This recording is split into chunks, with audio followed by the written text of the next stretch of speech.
Welcome back to RR educations.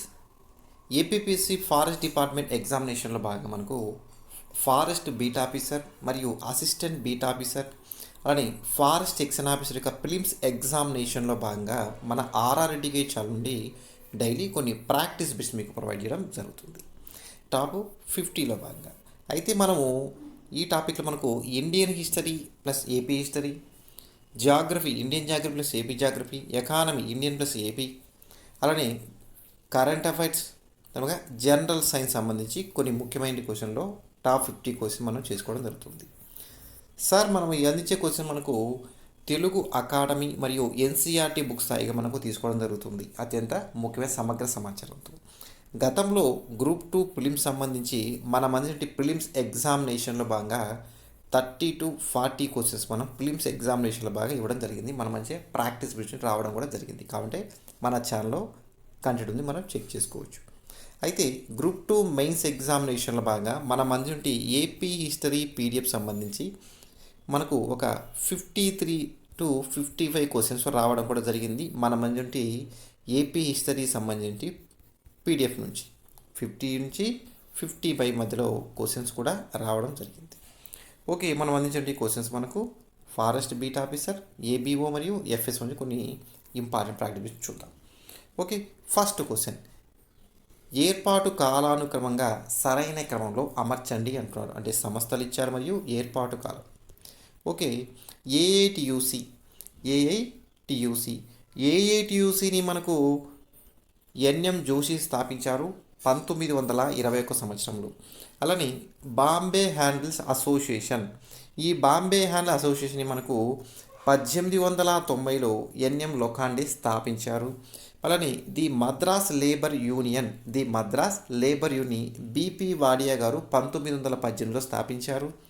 అలానే బెంగాల్ భూస్వాముల సంఘం, దీన్ని బెంగాల్ భూస్వాముల సంఘాన్ని ద్వారకా నాటాగర్ గారు 1830లో స్థాపించారు. బెంగాల్ భూస్వాముల సంఘం ఇది భారతదేశంలో మొట్టమొదటిగా సంఘం చెప్పవచ్చు. మనకు ఆప్షన్స్ ఏమి ఇచ్చారు, మనకు ఆప్షన్ బి సరైనది అవుతుంది. ఆప్షన్ బి సరైనది అవుతుంది. మళ్ళా చెప్తాను చూడండి, ఏఐటి స్థాపించిన వారు ఎవరు, మనకు ఎన్ఎం జోషి 1920 స్థాపించారు. బాంబే హ్యాండిల్ అసోసియేషన్ స్థాపించిన వారు ఎవరు, మనకు ఎన్ఎం లోఖండే 1890లో. మద్రాస్ లేబర్ యూనియన్ స్థాపించిన వారు 1918లో బీపీ వాడియా గారు. బెంగాల్ భూస్వాముల సంఘాన్ని స్థాపించిన వారు ద్వారకానాథ్ ఠాగూర్ మరియు 1832లో. ఓకే, నెక్స్ట్ క్వశ్చన్ చూడండి, క్రింది వాటిని జతపరచుము. ఇక్కడ సమాజాలు ఇచ్చారు, వాటి యొక్క ముఖ్య ఉద్దేశాలు: బ్రహ్మ సమాజం, ఆర్య సమాజం, దివ్యజ్ఞాన సమాజం, రామకృష్ణ మిషన్. ఇక్కడ చూడండి, బ్రహ్మ సమాజం యొక్క ముఖ్య ఉద్దేశం ఏంటి, ఏకేశ్వరోపాసన. ఆర్య సమాజం ఏంటంటే వేదాలకు మళ్ళీ గో బ్యాక్ టు వేదాస్ అంటారు కదా, అలా. అలానే దివ్యజ్ఞాన సమాజ యొక్క ఉద్దేశం ఏంటి, విశ్వమానవ సౌభ్రతత్వం. రామకృష్ణ మిషన్ యొక్క ముఖ్య ఉద్దేశం మనకేంటి, మానవ సేవ. బ్రహ్మ సమాజం అంటే ఏకేశ్వరోపాసన, ఆర్య సమాజం అంటే ఏంటి, వేదాలకు తరలిపోండి, గో బ్యాక్ టు వేదాస్ లేదా వేదాలకు మరలని. దివ్యజ్ఞాన సమాజం యొక్క ముఖ్య ఉద్దేశం ఏంటి, విశ్వమానవ యొక్క సౌభ్రతత్వం. రామకృష్ణ మిషన్ యొక్క ముఖ్య ఉద్దేశం మనకు మానవ సేవ. ఇది మానవ సేవ. చూడండి, ఇక్కడ మన ఆన్సర్ ఏమవుతుంది, ఆప్షన్ డి సరైనది అవుతుంది. ఓకే, ఇక్కడ చూడండి కొన్ని ఇంపార్టెంట్ నోట్. చూడండి, ఇక్కడ బ్రహ్మ సమాజాన్ని 1820 సంవత్సరంలో రాజా రామ్మోహన్ గారు స్థాపించారు. అలానే ఆర్య సమాజాన్ని 1870లో దయానంద సరస్వతి గారు స్థాపించారు. దివ్యజ్ఞాన సమాజాన్ని 1870లో బ్లావర్స్కీ మరియు ఆల్కట్ వారు స్థాపించారు. రామకృష్ణ మిషన్ను 1890లో స్వామి వివేకానంద గారు స్థాపించడం జరుగుతుంది. ఓకే, నెక్స్ట్ క్వశ్చన్, క్రింది వాటిలో సరైన వాటిని తెలపండి. అయితే 1876లో కలకత్తాలో ఇండియన్ అసోసియేషన్ని సురేంద్రనాథ్ బెనర్జీ మరియు ఆనంద మోహన్ గారు స్థాపించారు. సెకండ్ చూడండి, అఖిల భారత జాతీయ కాంగ్రెస్ ముందు స్థాపించిన సంఘాల్లో ది ఇండియన్ అసోసియేషన్ చురుకైన పాత్ర పోషించిందని అన్నారు. అలానే మూడో ఆప్షన్ చూడండి, 1886 నాటి కలకత్తా కాంగ్రెస్ సమావేశానికి కలకత్తా జాతీయ కాంగ్రెస్ అధ్యక్షులు ఎవరు, మనకు 1886 కలకత్తా కాంగ్రెస్ సమావేశంలో ఇండియన్ అసోసియేషన్ విలీనమైందన్నారు. ఆప్షన్ 4 చూడండి, 1886 ఈ కలకత్తా సమావేశానికి అధ్యక్ష వహించిన వారు ఎవరు, దాదాబాయి నౌరోజీ అన్నారు. దాదాబాయి నౌరోజీ. ఇవన్నీ మనకు ఆప్షన్స్ ఏమి ఇచ్చాడు చూడండి, ఇక్కడ ఆప్షన్స్ ఏమిచ్చాడు, ఒకటి మరియు రెండు తప్పు ఇలా ఇచ్చాడు మనకు. ఇవన్నీ కూడా పైవన్నీ కూడా సరైనవే. మళ్ళీ క్లారిఫై చేస్తాను చూడండి మీకు. క్రింది వారిలో సరైన అంటారు. 1886 సంవత్సరంలో కలకత్తాలో ఇండియన్ అసోసియేషన్ని సురేంద్రనాథ్ బెనర్జీ మరియు ఆనంద మోహన్ బోస్ ఇద్దరు కలిసి స్థాపించారు. సరైనది. అయితే అఖిల భారత జాతీయ కాంగ్రెస్ అయితే ఐఎన్సీ కన్నా ముందు స్థాపించే సంస్థల్లో ది ఇండియన్ అసోసియేషన్ అనే సంస్థ చురుకైన పాత్ర పోషించింది. అంటే సరైన అంశమే. అయితే ఆప్షన్ 3 చూడండి. 1886 కలకత్తా అఖిల భారత జాతీయ కాంగ్రెస్ సమావేశంలో ఈ ఇండియన్ అసోసియేషన్ విలీనమైనది. అంటే విలీనమైంది. సరైన అంశమే. 1886 కలకత్తా సమావేశంలో ఈ సమావేశానికి అధ్యక్షుడు దాదాబాయి నౌరోజీ. ఇది కూడా సరైనది. కాబట్టి పైవన్నీ కూడా సరైన మనకు ఆన్సర్ వస్తుంది. అయితే ఈ ఇండియన్ అసోసియేషన్ యొక్క మొదటి సమావేశం 1883లో, రెండవది 1886లో జరిగింది. 86లో ఐఎన్సీలో విలీనం కూడా జరిగింది. అయితే సురేంద్రనాథ్ బెనర్జీ గురించి కొంచెం చెప్దాం. అయితే సివిల్ సర్వీస్ నుంచి తొలగించిన మొట్టమొదటి లేదా తొలి భారతీయుడు మన సురేంద్రనాథ్ బెనర్జీ. గత ఎస్ఐ ఎగ్జామ్ అడిగారండి. అలానే సురేంద్రనాథ్ బెనర్జీ గారు కలకత్తాలో రిప్పన్ కాలేజీని స్థాపించారు. ఈయన యొక్క బిరుదులు ఉన్నాయి కొన్ని. సిల్వర్ టంగ్ ఒరేటర్ అని, ఇండియన్ శిశుడు అని, ఇండియన్ బర్క్స్ లేదా రాష్ట్ర గురు అని బిరుదులు మన సురేంద్రనాథ్ బెనర్జీ గారి. ఈయన నేషనల్ లిబరల్ పార్టీని స్థాపించాడు 1918లో. National liberal party. అలానే ఈ పార్టీపై బెంగాల్ యొక్క మొదటి స్థానిక సుపరిపాలన మరియు ఆరోగ్య మంత్రిగా అయ్యాడు. ఈ లిబరల్ పార్టీ తరఫున గెలుపొంది బెంగాల్ యొక్క మొదటి స్థానిక సుపరిపాలన మంత్రి మరియు ఆరోగ్య మంత్రిగా ఎన్నికయ్యాడు. అలానే ఆనంద మోహన్ బోస్. ఈయన కలకత్తా స్టూడెంట్ అసోసియేషన్ స్థాపించారు. కలకత్తాలో కలకత్తా స్టూడెంట్ అసోసియేషన్ని స్థాపించారు. ఈయన సాధారణ బ్రహ్మ సమాజం యొక్క స్థాపకులు మన ఆనంద్ మోహన్ బోస్. 1878 మే 15న స్థాపించారు. మన ఆనంద్ మోహన్ బోస్ గారు పండిత్ శివనాథ్ శాస్త్రి, బిపిన్ చంద్రపాల్ మరియు ఉమేష్ చంద్ దత్తులు కలిసి ఈ సాధారణ బ్రహ్మ సమాజ్ స్థాపించారు. ఇక్కడ నోట్ చూడండి. బ్రహ్మ సమాజ్ స్థాపించిన వారు ఎవరిని మనకు రాజారామ్మోహన్ ఇందాక చెప్పాము 1828. బ్రహ్మ సమాజంలో మొదటి చిలిక ఎప్పుడని 1866లో జరిగింది.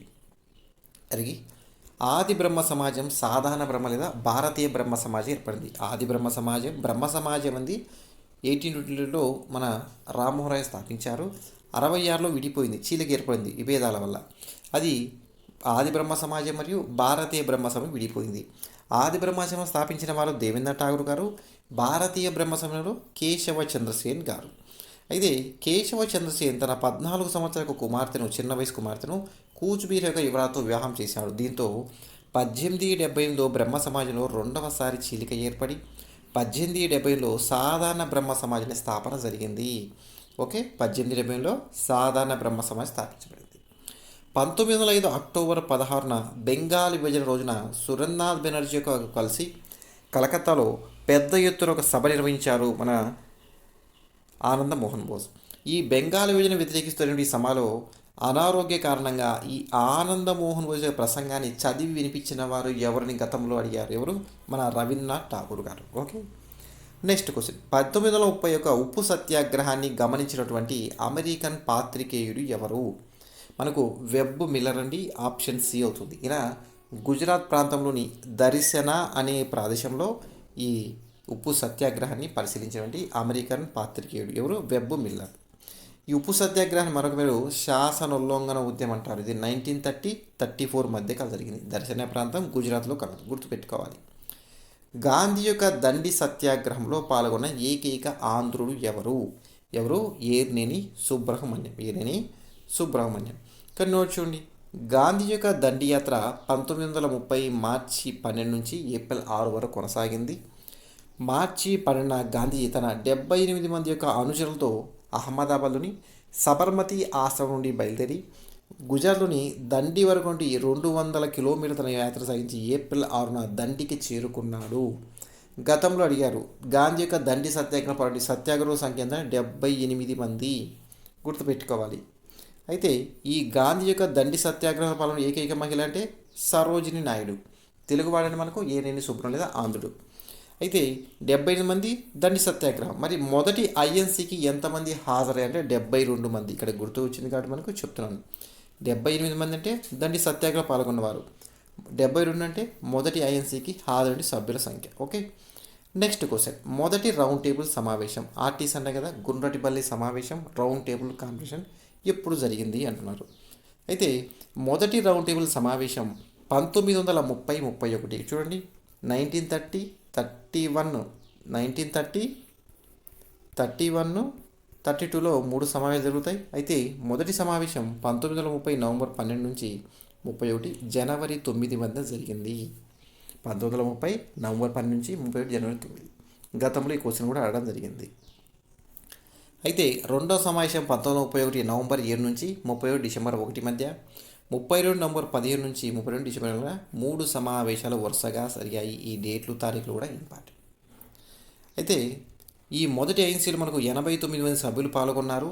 మొదటి ఆర్టీసీకి చూడండి ఇక్కడ 78 మంది దండి సత్యాగ్రహం, మొదటి ఐఎన్సీకి 72 మంది, 89 మంది ఆర్టీసీ మొదటి రౌండ్ టేబుల్ కాన్ఫరెన్స్ గుర్తుపెట్టుకోవాలి. ఇవన్నీ కూడా ఇంపార్టెంట్, గతంలో అడిగినవి.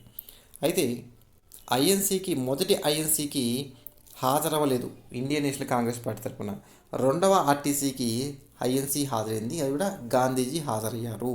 అయితే ఈ 3 ఆర్టీసీలకు హాజరైన వారు ఎవరు అంటారు? ఎవరు? అంబేద్కర్ గారు. ఎవరు? Doctor BR Ambedkar. ఆర్టీసీ అంటే round table conference. Okay, next question. బెంగాల్లో స్థాపించబడి ప్రథమ రహస్య విప్లవ సంఘం ఏది? చూడండి, మిత్రమేళా ఇచ్చాడు, భారతమాత సంఘం, అనుశీలన సమితి, హిందుస్థాన్ రిపబ్లిక్ సంఘం. బెంగాల్లో ప్రథమ విప్లవ రహస్య సంఘం మనకు అనుశీలన్ సమితి. ఎవరు? అనుశీలన సమితిని స్థాపించబడింది. దీన్ని 1902 మార్చి 20న సతీష్ చంద్ర బసు స్థాపించారు. దీని స్థాపనలో ముఖ్య పాత్ర వహించిన వారు ఎవరంటే బరీంద్ర కుమార్ ఘోష్, భూపేంద్రనాథ్ దత్తా, ప్రమోద్ మిట్టల్ గుర్తుపెట్టుకోవాలి. Next question. స్వరాజ్యం అనే చెట్టు మొదలకు బహిష్కరణలు మరియు స్వదేశీ ఉద్యమం అనేవి కొమ్మలు వంటివని పేర్కొన్నవారు ఎవరు? గత ఎగ్జామ్లో కూడా అడిగారు. ఎవరు? మన బాలగంగాధర్ తిలక్ గారు. ఆప్షన్ డి అవుతుంది. ఈయన చూడండి, ఈయన హోమ్ రూల్ ఉద్యమకాలలో 1916లో స్వరాజ్యం నా జన్మ హక్కు, నేను సాధించి తీరుతానని పేర్కొన్న వారు ఎవరు అడిగారు? ఎవరు? మన బాలగంగాధర్ తిలక్. అలాగే తిలక్ గారు మరాఠీ భాషలో కేస్ అనే పత్రికను, ఆంగ్ల భాషలో మరాఠీ అనే పత్రికలను స్థాపించాడు. ఈయనకు బిరుదులు లోకమాన్య అనే బిరుదు ఎవరిది అంటాడు. మరియు భారత అశాంతి పితామహుడు ఎవరంటే మనకు బాలగంగాధర్ తిలక్. మరి తిలక్ గారిని భారత అశాంతి పితామహుడిని పేర్కొన్న వారు ఎవరంటే మనకు వాలంటీన్ చిరోల్ అనే వ్యక్తి. అలానే ఈయన ప్రజల్లో జాతీయతను నలించడానికి 1893లో గణేష్ ఉత్సవాలని, 1890లో శివాజీ అనే ఉత్సవాలని నిర్వహించడం జరిగింది తిలక్ గారు. Next question. ఆంధ్రాలో మొట్టమొదటిగా జాతీయ ఉద్యమ భావాలను వ్యాప్తి చేసిన వారు ఎవరు? మనకు గాజుల లక్ష్మీ నరసింహశెట్టి. ఈ ఉద్యమాన్ని మనకు ఆంధ్రాలో జాతీయోద్యమ భావాన్ని వ్యాప్తి చేసిన వారు ఎవరు? మన గాజుల లక్ష్మీ నరసింహశెట్టి. ఈయన క్రిసెంట్ అనే పత్రిక కూడా స్థాపించాడు. ఓకే, క్రిసెంట్ అనే పత్రిక స్థాపకుడే మనకు Gajula Lakshmi Narasimhasetti. Okay, Madras native association, Channapatna స్వదేశీ సంఘం కూడా స్థాపించిన వారు ఎవరు? మన గాజుల లక్ష్మీ నరసింహశెట్టి గారు. ఇంపార్టెంట్, ఇవి రెండు కూడా ఇంపార్టెంట్. Next question. భారత రాజ్యాంగ ప్రవేశిక లేదా పీఠికలో తెలిపిన విధంగా భారత్ ఒక డాష్ అన్నాడు. ఓకే, మనకు ఇక్కడ చూడండి, గతంలో అడిగారు ఇవన్నీ కూడా. మనకు రాజ్యాంగ ప్రవేశికలు ఏం పేర్కొన్నారు? సర్వసత్తాక, సామ్యవాద, లౌకిక, ప్రజాస్వామ్య, గణతంత్ర. SSLPs అని గుర్తుపెట్టుకోండి, మీకు అవగాహన కోసం మాత్రమే చెప్తున్నాను. సర్వసత్తాక, సామ్యవాద, లౌకిక, ప్రజాస్వామ్య, గణతంత్ర. పీఠికలో ఆప్షన్ బి అవుతుంది. సర్వసత్తాక, సామ్యవాద, లౌకిక, ప్రజాస్వామ్య, గణతంత్ర. ఓకే, గత గ్రూప్ 2 ప్రిలిమ్స్లో కూడా అడిగారు. ఇవన్నీ కూడా సిరీస్ అన్నమాట, వరుస క్రమంలో అమర్చమంటాడు. Okay, next question. స్థానిక సంస్థలకు పోటీ చేయకుండవలసిన కనీస వయస్సు ఎంత? స్థానిక సంస్థలు కావచ్చు, ఎమ్మెల్యే కావచ్చు, ఎంపీ కావచ్చు, ఓటు వేసే వయసు మాత్రం 18 సంవత్సరాలే. ఓకే, పోటీ చేయడానికి ఉండవలసిన వయసు మ్యాక్సిమం అంటే 21 సంవత్సరాలు. ఇక్కడికి స్థానిక సంస్థలకు పోటీ చేయాలంటే 21 ఇయర్స్ ఉండాలి. అయితే ఎమ్మెల్యేగా పోటీ చేయాలన్నా అనగా శాసనసభ్యుడు కావచ్చు, లోక్సభ సభ్యుడు కావచ్చు, అంటే ఎంపీగా మనకు 25 సంవత్సరాలు ఉండాలి. శాసన మండలి ఎమ్మెల్సీకి మరియు రాజ్యసభ్యుడికి పోటీ చేయాలంటే 30 సంవత్సరాలు ఉండాలి. రాష్ట్రపతి, ఉపరాష్ట్రపతి, గవర్నర్ పోటీ చేయాలంటే మనకు 35 సంవత్సరాల వయసు అయితే ఖచ్చితంగా ఉండాలి. స్థానిక సంస్థలకైతే 21, ఎమ్మెల్యేగా మరియు ఎంపీ అనగా లోక్సభ సభ్యుడికి అయితే 20 సంవత్సరాలు, శాసన మండలి ఎమ్మెల్సీకి మరియు రాజ్యసభ సభ్యుడికి అయితే ఎంపీకి అయితే 30 సంవత్సరాలు, రాష్ట్రపతి, ఉపరాష్ట్రపతి, గవర్నర్కి అయితే మనకు 35 సంవత్సరాల వయసు ఉండాలి. క్లారిటీగా మనం నేర్చుకుంటే మనం ఎగ్జామ్లో కూడా చేయగలం. ఓకే, నెక్స్ట్ క్వశ్చన్, న్యాయ సమీక్షను అత్యున్నత న్యాయస్థానము రాజ్యాంగంలో ఈ క్రింది ఆర్టికల్ ద్వారా చేయగలుగుతుంది. మనకు ఈ న్యాయ సమీక్షను ఆర్టికల్ 13 తెలుపుతుంది. ఆప్షన్ సి కరెక్ట్ అవుతుంది. ఓకే. నెక్స్ట్ క్వశ్చన్, అత్యవసర పరిసమయంలో కూడా ఈ క్రింది హక్కు తాత్కాలికంగా రద్దు చేయబడదు అంటున్నారు. మనకు ఆర్టికల్ 21 అండి, ఆర్టికల్ 20, 21 21 కూడా అత్యవసర పరిస్థితుల్లో మనకు రద్దు చేయడానికి ఉండని అధికారులు 20, 21. ఓకే, ఆప్షన్ బి అవుతుంది. ఓకే. నెక్స్ట్ క్వశ్చన్, గోవధ లేదా పశువుల యొక్క వధ నిషేధం గురించి తెలుపు రాజ్యాంగ ప్రకరణ ఏది? మనకు ఆర్టికల్ 48 ఉంది. 48 గోవధ నిషేధ, పశువుల యొక్క వధ నిషేధ గురించి తెలుపుతుంది. ఇక్కడ నోట్ చూడండి, రాజ్యాంగంలోని 4వ భాగం ఆర్టికల్ 36 నుంచి 51 వరకు ఆదేశిక సూత్రాలను వివరిస్తుంది. ఆదేశిక సూత్రాలను అయితే దీన్ని నిర్దేశిక నియమాలని కూడా అంటారు, గుర్తుపెట్టుకోవాలి. మన భారతదేశం ఈ ఆదేశిక సూత్రాలు లేదా నిర్దేశిక నియమాలను ఐర్లాండ్ రాజ్యాంగం నుంచి స్వీకరించడం జరిగింది. అయితే ఐర్లాండ్ వీటిని స్పానిష్ రాజ్యాంగం నుంచి స్వీకరించింది. కొన్ని ముఖ్య అధికం చూద్దాం. ఆర్టికల్ 42 చెబుతుంది, న్యాయమైన మరియు మానవుని పని మరియు ప్రసూతి సహాయాన్ని పొందడం. ప్రసూతి సౌకర్యాలు పొందే గురించి మనకు ఆర్టికల్ 42 చెప్తుంది. 48 గోవధ నిషేధం, 42 ప్రసూతి సహాయం పొందడం. అయితే మొదటి ఇద్దరి పిల్లలకు మహిళకు ప్రస్తుతం ఎన్ని వారాలు ప్రసూతి సెలవు? మనకు 26 వారాలతో 26 వీక్స్ అండి. ప్రస్తుతము ప్రసూతి సెలవు మనకు 26 వారాల వేతనంతో కూడిన ప్రసూతులను అందించవలసి ఉంటుంది, గుర్తుపెట్టుకోవాలి. గతంలో అడిగారు ఎన్ని వారాలు? 26 వారాల ప్రసూతి సెలవు. ఓకే, చూడండి ఇక్కడ 24 మనకు 42 ఏంటి ప్రసూతి సెలవు. దీనికి ఆల్రెడీ ఏముంటుంది? 24 మనకు బాల కార్మిక నిషేధం గురించి తెలుపుతుంది. అనగా 14 సంవత్సరాల కంటే తక్కువ వయసు ఉన్న పిల్లలు కర్మాగారాలు కావచ్చు, గనులు మరియు ఇతర ప్రమాదకర పనిలో పరిమించాలని నిషేధిస్తుంది. మరి ఇదే బాల కార్మిక నిషేధం, ఆర్టికల్ 24, గుర్తుపెట్టుకోవాలి. ఆర్టికల్ 48 గోవధ నిషేధం, 42 ప్రసూతి సౌకర్యాలు, 24 మరియు బాల కార్మిక నిషేధం గురించి తెలుపుతుంది. నోట్ చూడండి, బాల కార్మిక నిషేధ చట్టము 1986లో చేశారు. అలానే పర్యావరణ పరిరక్షణ మనకు 1986, రెండు కూడా ఒకటే. బాల కార్మిక నిషేధ చట్టం, పర్యావరణ పరిరక్షణ చట్టం అంటే 1986. నెక్స్ట్ క్వశ్చన్, 73వ రాజ్యాంగ సవరణ చట్టంతో రాజ్యాంగంలో జరిగిన 11వ షెడ్యూల్తో పొందుపరిచిన అంశాల సంఖ్య ఎన్ని అంటాడు. ఎన్ని అంశాలు ఇచ్చారు? మనకు 29 అంశాలు పొందుపరచడం జరిగింది. ఓకే, 29. 74 అయితే 18 అంశాలు, గుర్తుపెట్టుకోవాలి. 29 అంశాలు 73లో, 74 అంటే 18 అంశాలు. Okay. Next question, advocate general యొక్క వేతనము డాష్ అని ఇచ్చాడు. మామూలుగా ఈ అడ్వకేట్ జనరల్ యొక్క వేతనమును మనకు గవర్నర్ నిర్ణయిస్తారండి. ఎవరు? గవర్నర్ యొక్క నిర్ణయంపై ఆధారపడుతుంది. నోట్ చూడండి, అడ్వకేట్ జనరల్ యొక్క రాష్ట్రానికి సంబంధించి రాజ్యాంగబద్ధమైన పదవి అధికరణ 165 తెలుపుతుంది, గుర్తుపెట్టుకోవాలి. ఓకే, నియమించేది కూడా రాష్ట్ర గవర్నర్. హైకోర్టు న్యాయమూర్తిగా నియమించడానికి అర్హత కలిగి ఉండాలి ఈ అడ్వకేట్ జనరల్కి. ఈయన రాష్ట్ర ప్రభుత్వానికి యొక్క న్యాయ సలహాను అందించడం జరుగుతుంది. ఓకే, కొన్ని గవర్నమెంట్ విధులు కూడా నిర్వహిస్తాడు. అయితే గవర్నర్ వేతనం యొక్క నిర్ణయిస్తాడు. ప్రస్తుతం అడ్వకేట్ జనరల్ మనకి ఇవన్నీ అవసరం లేదండి, కొంచెం దమ్మాలపాటి శ్రీనివాస గారే ఉన్నారు. నోట్ చూడండి, మరియు రాష్ట్రంలో అడ్వకేట్ జనరల్ 165 మరియు 76 కేంద్రంలో అటార్నీ జనరల్ గురించి అధికరణ 76 తెలుపుతుంది. 76 కేంద్ర ప్రభుత్వ యొక్క ప్రధాన న్యాయ సలహాదారుడన్న, కేంద్ర ప్రభుత్వ ప్రధాన న్యాయవాది అన్న ఎవరిని మనకు అటార్నీ జనరల్ తెలుపుతుంది. అధికరణ 76 నుంచి భారత రాష్ట్రపతి నియమిస్తారు. కేంద్రంలో, రాష్ట్రంలో గవర్నర్ నియమిస్తారు. ఆర్టికల్ 165 ప్రకారం. అటార్నీ జనరల్ యొక్క పదవీ కాలం 6 సంవత్సరాలు లేదా 65 సంవత్సరాల యొక్క వయసు వచ్చే వరకు. ఓకే, సుప్రీంకోర్టు సాధారణ న్యాయమూర్తి కొన్నటువంటి అర్హతలే అటార్నీ జనరల్గా నియమిస్తారు. అయితే ఈయన రాష్ట్రపతి విశ్వాసం అన్నది 10లో కొనసాగుతారు మన అటార్నీ జనరల్.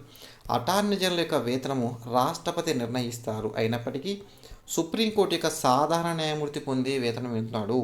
ప్రస్తుతం చూడండి, నోట్ చూడండి, సుప్రీంకోర్టు యొక్క ప్రధాన న్యాయమూర్తి వేతనం ఎంత? 2,40,000. సాధారణమైతే 2,50,000. ఈ 2,50,000 మన అటార్నీ జనరల్ కూడా పొందడం జరుగుతుంది. ప్రధాన న్యాయమూర్తి అయితే సుప్రీంకోర్టుకి 2,80,000, సాధారణమైతే 2,50,000. ప్రస్తుత అటార్నీ జనరల్ మనకు ఆర్ వెంకటరమణ, ఈయన 16వ అటార్నీ జనరల్. మొట్టమొదటి అటార్నీ జనరల్ ఎంసీ సెతల్వాల్. ఇక్కడ నోట్ చూడండి, రాష్ట్రపతి సుప్రీంకోర్టు యొక్క న్యాయ సలహాను మన అటార్నీ జనరల్ ద్వారానే తీసుకుంటాడు. అటార్నీ జనరల్ తీసుకునే అధికరణ 143 తెలుపుతుంది. అంటారు కదా, అటార్నీ జనరల్ మరియు సుప్రీంకోర్టు మధ్య 143 సంబంధం ఉంటుంది మనకు, అటార్నీ జనరల్ మరియు సుప్రీంకోర్టు మధ్య. ఓకే, ఎవరి ద్వారా తీసుకుని మనకు అటార్నీ జనరల్ తీసుకుంటాడు. అది ఈ విషయాన్ని మనకు ఆర్టికల్ 143 తెలుపుతుంది. Very very important. Next question, క్రింది వాటిలో సరైన వాటిని ఎంపిక చేయండి. రాజస్థాన్లోని 2 చిత్తడి నేలలు కిచాన్ మరియు మేనాలను 25/2020 జూన్ ప్రపంచ పర్యావరణ దినోత్సవం సందర్భంగా రామ్సర్ ప్రదేశాలుగా ప్రకటించారు. నెక్స్ట్ చూడండి, దీంతో భారతదేశంలో రామ్సర్ ప్రదేశాల సంఖ్య మొత్తం 91కి చేరాయంట. భారతదేశంలో అత్యధిక సంఖ్యలో రామ్సర్ ప్రదేశాలు ఉన్న రాష్ట్రాల్లో పశ్చిమ బెంగాల్ మొదటి స్థానంలో ఉన్నదన్నారు. భారతదేశం అతిపెద్ద రామ్సర్ ప్రదేశ్ సుందర్బన్ వెట్లాండ్, ఇది పశ్చిమ బెంగాల్లో ఉంది. ఇక్కడ ఏమడుగుతున్నారు? సరైనవి అంటున్నారు. ఇటువి సరైనవి అడుగుతున్నారు. 2025 జూన్ నుండి పర్యావరణ దినోత్సవం సందర్భంగా రాజస్థాన్ కిచాన్ మరియు మేనాలను రామ్సర్ సైట్లకు ప్రకటించారు. ఇది సరైనదే. ఈ ప్రకటనతో ప్రస్తుత భారతదేశంలో మొత్తం రామ్సర్ ప్రదేశాల సంఖ్య 91కి చేరాయి. సరైనది. భారతదేశంలో అత్యధిక సంఖ్యలో రామ్సర్ ప్రదేశాలు ఉన్నది పశ్చిమ బెంగాల్ కాదు, మనకు తమిళనాడు 20 వరకు ఉన్నాయి. పశ్చిమ బెంగాల్కి తప్పది. భారతదేశంలో అతిపెద్ద రామ్సర్ ప్రదేశం సుందర్బన్ డెల్టా, కరెక్టే కానీ సరి కానిది అంటాడు. కాబట్టి మన ఆన్సర్ ఏమవుతుంది? 1 మరియు 2 మరియు 4 సరైనవి, 3 తప్పు. పశ్చిమ బెంగాల్ అత్యధిక సంఖ్యలో ఇవ్వండి, తమిళనాడులో ఉన్నాయి. ఓకే, ఇక్కడ నోట్ చూడండి. భారతదేశంలో అతి చిన్న రామ్సర్ ప్రదేశం రేణుకా వెట్లాండ్, హిమాచల్ ప్రదేశ్. పెద్ద అంటే పెద్ద ఏం చెప్పాను ఇక్కడ? పశ్చిమ బెంగాల్లోని సుందర్బన్ చెప్పాం కదా. చిన్నదంటే రేణుకా వెట్లాండ్, హిమాచల్ ప్రదేశ్. అత్యధిక సంఖ్యలో మనకు రామ్సర్ ప్రదేశం ఉంది తమిళనాడు, పశ్చిమ బెంగాల్ కాదు. ఎన్ని ఉన్నాయి? 20 రామ్సర్ సైట్లు ఉన్నాయి. నెక్స్ట్ క్వశ్చన్, క్రింది వాటిలో సరి కాని వాటిని తెలపండి. ఓకే, భారతదేశంలో ఎక్కువ విస్తరణ అడవులు అనేవి ఉష్ణమండల ఆకురాల్చు అడవులు అంట. 200 సెంటీమీటర్ల నుండి 70 సెంటీమీటర్ల వర్షపాతం పొందే ప్రాంతంలో ఈ ఉష్ణమండల ఆకురాల్చు అడవులు విస్తరించి ఉన్నాయి అంటున్నాడు. ఉష్ణమండల ఆకురాల్చు అడవుల రకానికి చెందిన చెట్లు పొడి వేసవిలో 6 నుండి 8 నెలల పాటు ఆకులు రాలుస్తాయన్నారు. పొడి ఆకురాల్చే అడవులు ఆంధ్రదేశంలో లేదా ఆంధ్రప్రదేశ్లో అత్యంత విస్తృతమైన అడవి రకం అన్నాడు. ఇక్కడ సరి కానివి అడిగాడండి. సరి కానివి ఇక్కడ కరెక్టే. 1, 2, 3 చూడండి. ఇక్కడ సరి కానివి అన్నాడు. చూడండి, సరి కాని 4 మాత్రమే తప్పు అనగా సరి కానిది. మరియు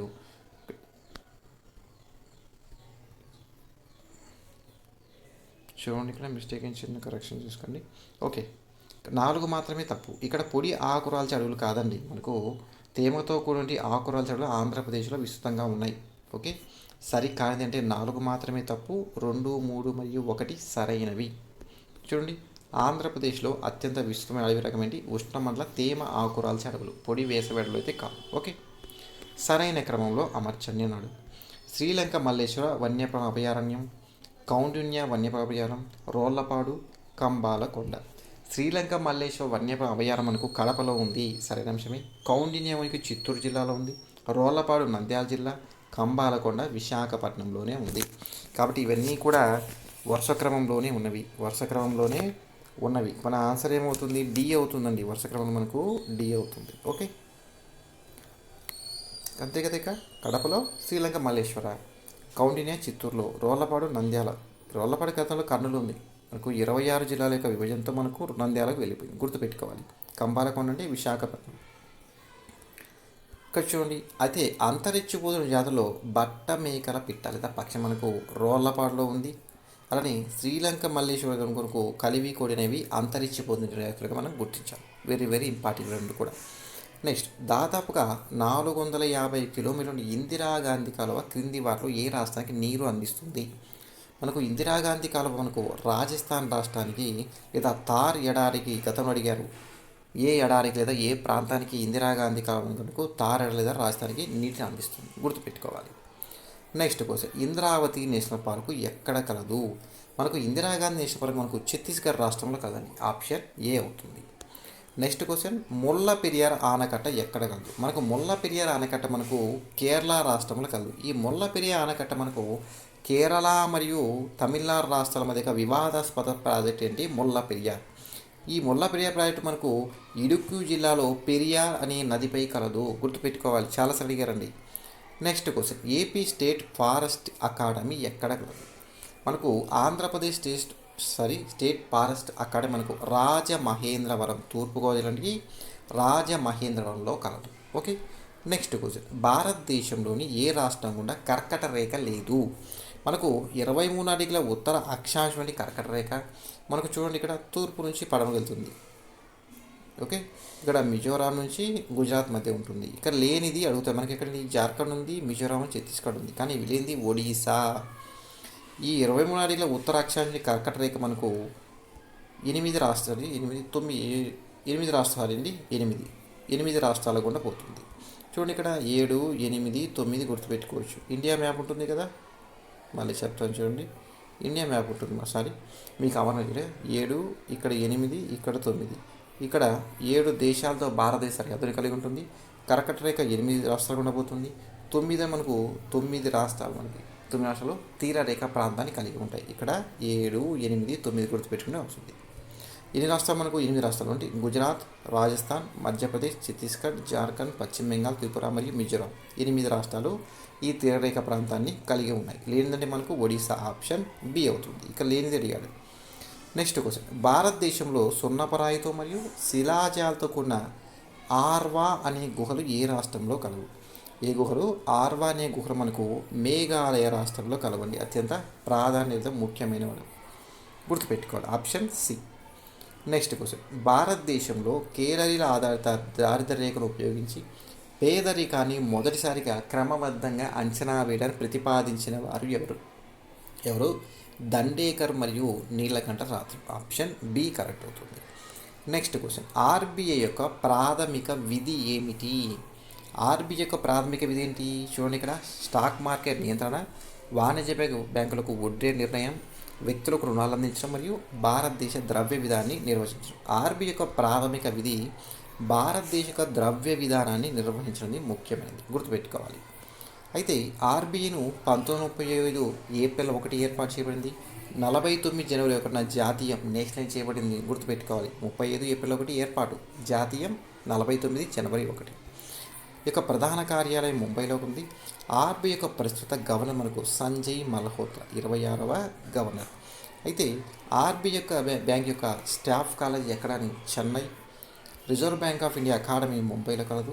అలానే ఈ reserve bank of India college of and agriculture bank మనకి ఎక్కడ? పూణేలో కలదు. ఇక్కడ పూణే. గతంలో అడిగారు స్టాఫ్ కాలేజ్ ఎక్కడంటే మనకు చెన్నై, ప్రధాన కార్యాలయం. ఓకే, ఇవన్నీ కూడా గతంలో అడిగినవి, గుర్తుపెట్టుకోవాలి.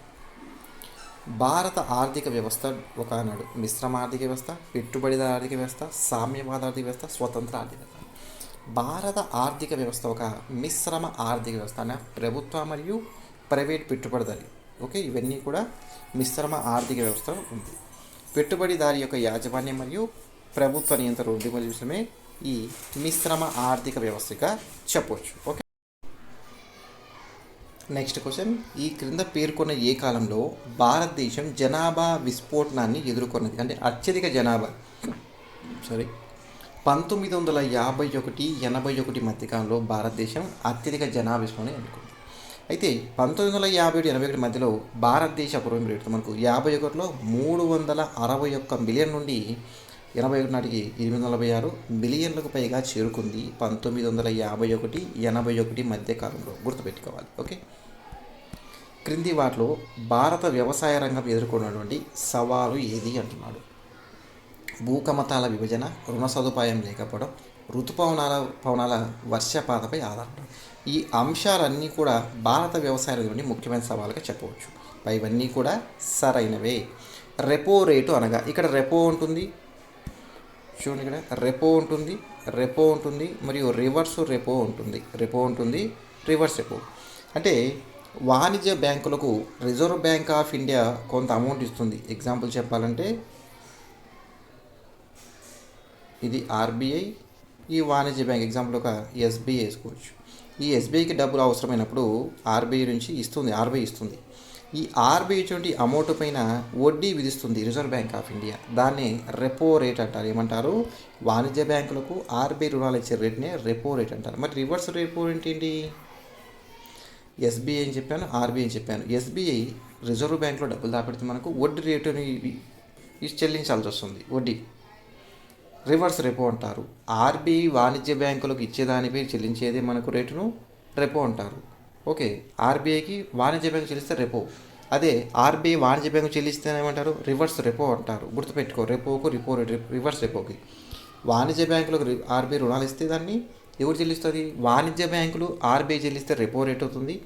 రిజర్వ్ బ్యాంక్ ఆర్బీఐ వాణిజ్య బ్యాంక్ ఇస్తే రివర్స్ రెపో అవుతుంది. సింపుల్, గుర్తుపెట్టుకోవచ్చు ఇవన్నీ కూడా. ఓకే,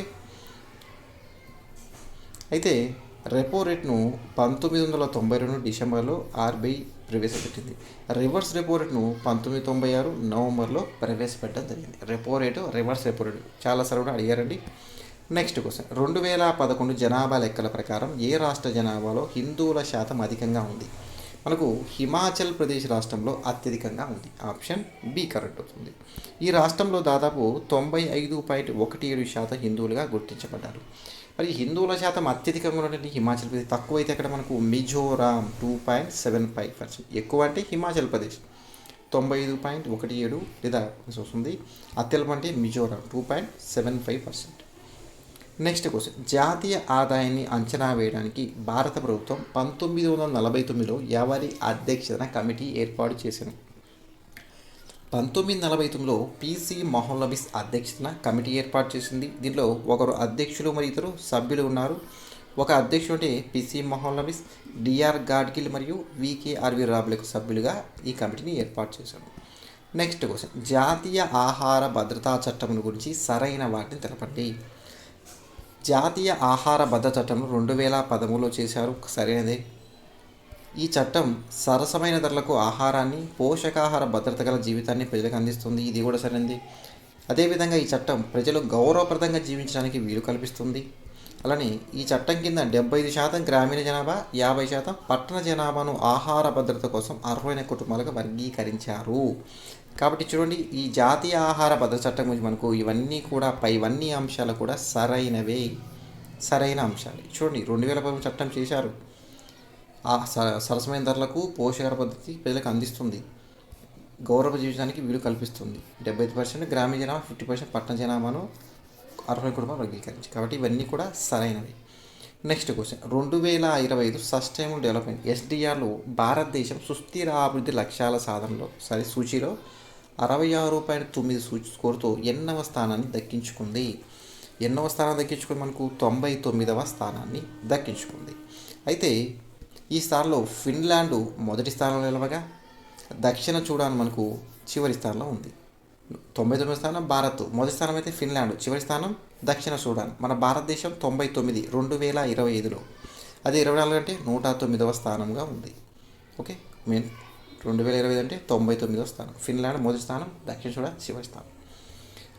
ఐపీఎల్లో 300 సిక్సర్లు కొట్టిన తొలి భారతీయ బ్యాట్స్మెన్గా నిలిచిన వారు ఎవరు? రోహిత్ శర్మ అండి. ఆప్షన్ ఏ అవుతుంది. అయితే ముంబై ఇండియన్స్ మరియు గుజరాత్ టైటాన్స్ మధ్య నుండి 2025 మ్యాచ్లో మనకు ఈ ఘనత సాధించాడు మన రోహిత్ శర్మ. ఎవరు? రోహిత్ శర్మ, గుర్తుపెట్టుకోవాలి. నెక్స్ట్ క్వశ్చన్, గోవా రాష్ట్ర యొక్క నూతనంగా 20వ గవర్నర్గా ఎవరు నియమించబడనున్నారు? ఓకే, ఎవరండి? అశోక్ గజపతి రాజు గారు గోవా యొక్క నూతన గవర్నర్గా నియమించబడిన ఈయన 20వ గవర్నర్, గోవా యొక్క 20వ గవర్నర్, గుర్తుపెట్టుకోవాలి. ఈయన 26న నియమించబడుతున్నారు, అంటే రేపటి.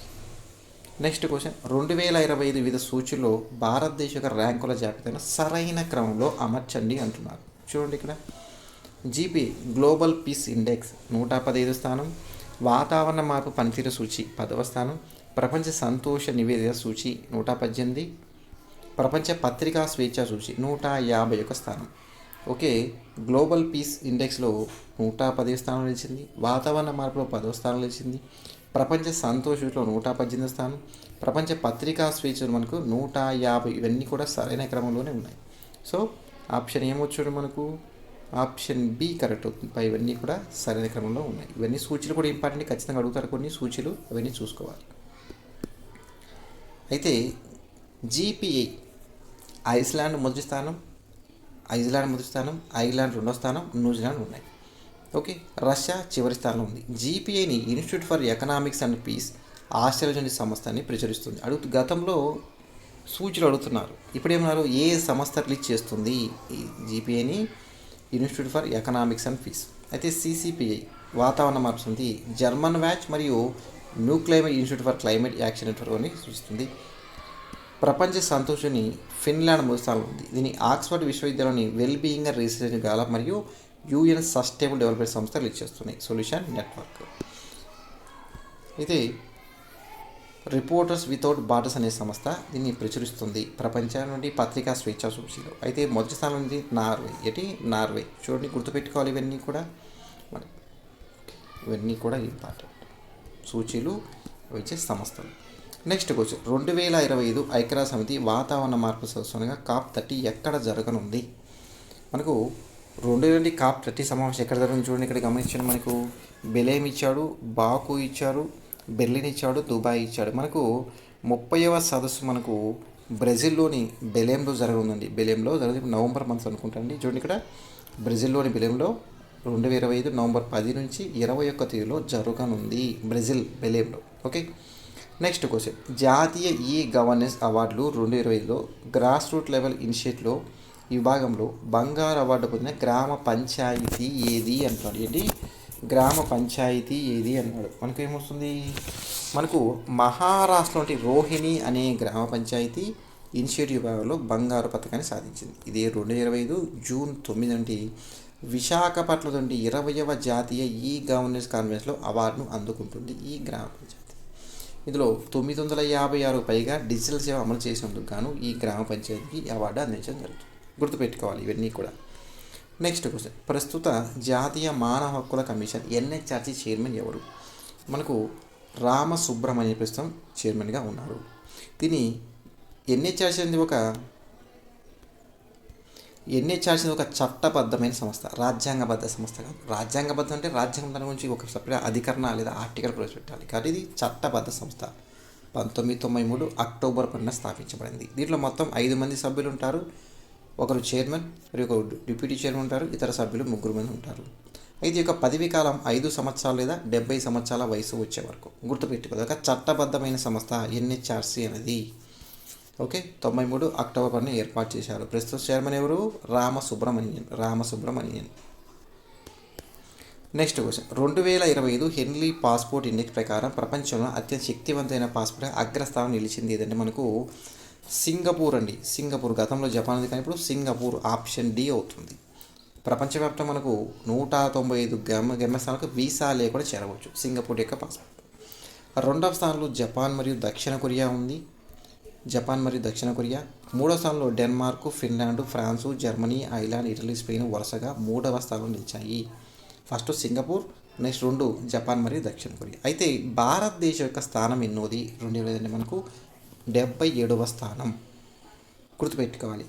ఓకే, అత్యంత శక్తివంత పాస్పోర్ట్లో హెన్లీ పాస్పోర్ట్లో మొదటిది సింగపూర్ ఉంది, రెండో జపాన్, దక్షిణ కొరియా. భారత్ యొక్క స్థానం అంటే 77 సూచీలు ఖచ్చితంగా అడుగుతారండి. చివరి స్థానం ఆఫ్ఘనిస్తాన్గా ఉంది. ఓకే, 2025 G20 సమ్మిట్ను నిర్వహించబోతున్నటువంటి నగరం ఏది? మనకు జోహన్నెస్బర్గ్ అనే నగరంలో మన G20 సమావేశాన్ని నిర్వహించనున్నారు 2025 నవంబర్ 22 నుంచి 23. అసలు G20 గ్రూప్ ఆఫ్ 20లో భారతదేశం సభ్యదేశం అంటే సభ్యదేశమే. గ్రూప్ ఆఫ్ 20లో భారతదేశం సభ్యదేశంగా ఉంది. ఇప్పుడు జోహన్నెస్బర్గ్లో నవంబర్లో జరుగుతుంది. దక్షిణాఫ్రికాలో జోహన్నెస్బర్గ్ మరియు ఆఫ్రికా ఖండంలో జరిగే ఈ మొట్టమొదటి G20 సమావేశం జరుగుతుంది. అనగా దక్షిణాఫ్రికాలో జోహన్నెస్బర్గ్లో జరిగే సమావేశం ఉంది. ఆఫ్రికా ఖండంలో జరిగే మొట్టమొదటి G20 సమ్మిట్ అవుతుందంట. ఓకే, నెక్స్ట్ క్వశ్చన్, వ్యాపార ఐరన్ యొక్క అతి శుద్ధమైన రూపం ఏది? వ్యాపారానికి శుద్ధమైనటువంటి చేత ఇనుము మనకు శుద్ధమైన ఇనుముగా తెలుస్తుంది. నెక్స్ట్ క్వశ్చన్, క్రింది వారిలో పాదరసం యొక్క లోహం యొక్క ధాతువు ఇది? సిన్నబార్ అనే లోహం నుండి మన పాదరసాన్ని వెలికి తీయడం జరుగుతుంది. నోట్ చూడండి, గది ఉష్ణోగ్రత వద్ద ద్రవస్థితిలో ఉండు లోహం మనకేంటి? పాదరసం. చాలా అడిగాలి. ఈ పాదరసాన్ని క్విక్ సిల్వర్ అంటారు. అలానే ఈ పాదరసం ఉంది మంచి ఉష్ణవాహకం మరియు విద్యుత్ వాహకం రెండూ కూడా. పాదరస కాలుష్య వేళ జపాన్లో మినిమేటా అనే వ్యాధి కలగడం జరుగుతుంది. పాదరసంను ఇనుముతో చర్య కావున దీని సరఫరాకు మరియు నిల్వకు మనకు ఇనుప పాత్రలో నిల్వ చేయడం కూడా జరుగుతుంది. Very very important. Next question, బొగ్గు రూపాలలోకి అత్యంత శుద్ధమైనది, అత్యుత్తమ నాణ్యతమైనది ఏదంటే మనకు ఆంథ్రసైట్. మన ఆంధ్రప్రదేశ్ మీదుగా ఆంథ్రసైట్ అని గుర్తుపెట్టుకోండి. ఓకే, ఈ బొగ్గు శుద్ధమైనది, పరిశుద్ధమైనది, అత్యంత నాణ్యతమైనది ఆంథ్రసైట్ అనే బొగ్గు. అయితే మనకు ఆంధ్రప్రదేశ్లోని తూర్పుగోదావరి, పశ్చిమ గోదావరి, కృష్ణా మరియు విశాఖపట్నం యొక్క ఏజెన్సీ ప్రాంతాల్లో బొగ్గు నిల్వలు ఉన్నాయి. మరియు భారతదేశం అత్యధిక నిల్వలు ఉన్నది జార్ఖండ్లో. అత్యధికంగా బొగ్గు ఉత్పత్తి చేసే రాష్ట్రాల వరుసగా ఒడిశా, ఛత్తీస్గఢ్, జార్ఖండ్. నిల్వలు అంటే జార్ఖండ్, ఉత్పత్తి అంటే ఒడిశా, ఛత్తీస్గఢ్, జార్ఖండ్. నెక్స్ట్ క్వశ్చన్, ఆమ్ల వర్షాలకు కారణమయ్యే వాయువు ఏది? మనకు సల్ఫర్ డయాక్సైడ్ అంటాం కదా, దానికి కారణమయ్యే ఆమ్ల వర్షాలకి. నెక్స్ట్ క్వశ్చన్, ఎలక్ట్రానిక్స్ యొక్క సాంకేతిక పరిభాషలో LED, light emitting diode. LED అంటాం కదా, లైట్ ఎమిటింగ్ డయోడ్గా చెప్తుంది. నెక్స్ట్ క్వశ్చన్, కన్నీటిలో ఉండే ఎంజైమ్ ఏది? మనకు కన్నీటిలో లైసోజైమ్ అనే ఎంజైమ్ ఉంటుంది.